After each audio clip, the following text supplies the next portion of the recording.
Bismillahirrahmanirrahim. Assalamualaikum warahmatullahi wabarakatuh.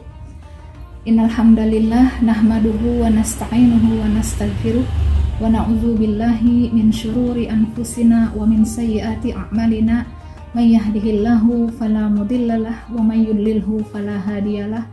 Asyhadu an la ilaha illallah wahdahu la syarikalah wa asyhadu anna Muhammadan abduhu wa rasuluhu la nabiyya ba'dah. Amma ba'd. Allah Ta'ala fil Qur'anil Karim. A'udzu billahi minasyaitonir rajim. Bismillahirrahmanirrahim. Wadrib lahum mathalan ashabal qaryati idz ja'ahal mursalun. Shadaqallahul azim. Teman-teman yang dimuliakan Allah Subhanahu wa taala, alhamdulillahirabbil alamin. Pada hari ini saya akan menyampaikan suatu kisah tentang seorang laki-laki mukmin pada zaman dahulu kala, sebelum zaman Nabi kita, sebelum zaman kenabian Nabi besar Muhammad SAW.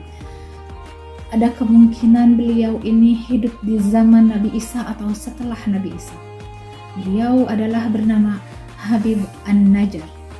Bapak Ibu yang dimuliakan Allah Subhanahu wa taala, teman-teman saya semua, mungkin di antara kita jarang sekali mendengar nama ini, Habib An-Najjar. Nama ini tidak populer, nama ini tidak terlalu lekat dengan ingatan kita pada umumnya.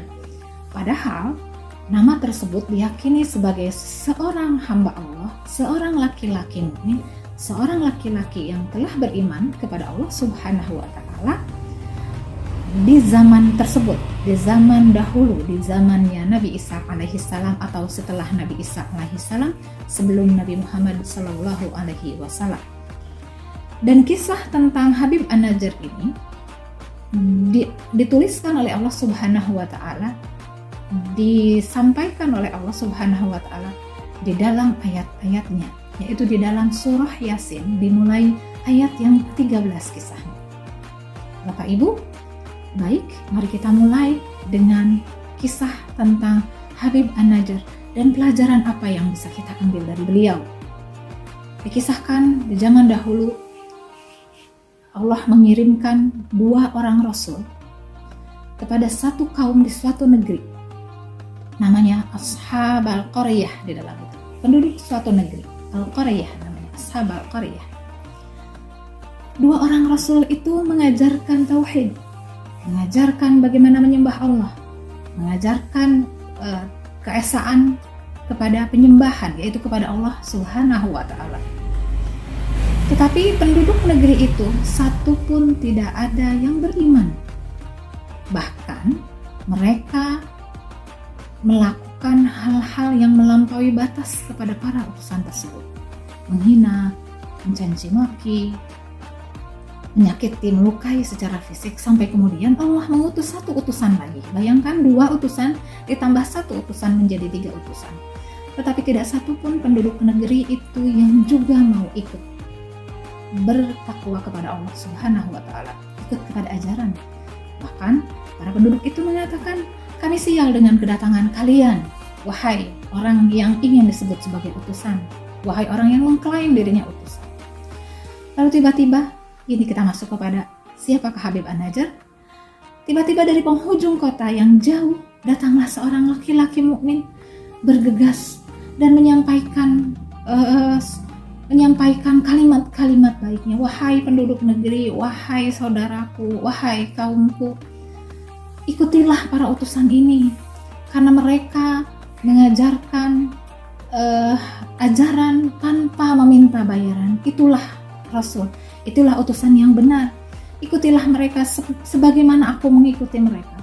Tetapi apa yang terjadi, Bapak, Ibu, teman-teman semuanya, Habib An-Najjar tersebut pun itu dianiaya dan dibunuh sampai akhirnya beliau syahid, menemui syahidnya. Ketika syahid, para malaikat, bayangkan, mengambil ruhnya dan Allah langsung menjanjikan surga, memasukkan ke surga. Bahkan di dalam ayat berikutnya, di ayat yang ke-22, wa ma liyala a'budul ladzi fatarani wa ilaihi turja'un. dan betapa aku tidak menyembah yang telah menciptakan aku dan hanya kepadanya kamu kembali.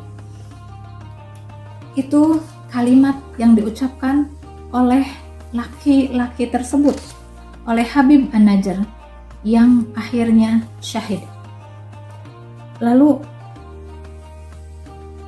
kita dapat mengambil pelajaran dari Habib An-Najjar. Habib An-Najjar bukan seorang ustadz kalau zaman sekarang, bukan seorang da'i, bukan seorang yang berilmu banyak. Dia hanya mempunyai ilmu sedikit, yaitu beriman kepada Allah melalui para utusan tersebut.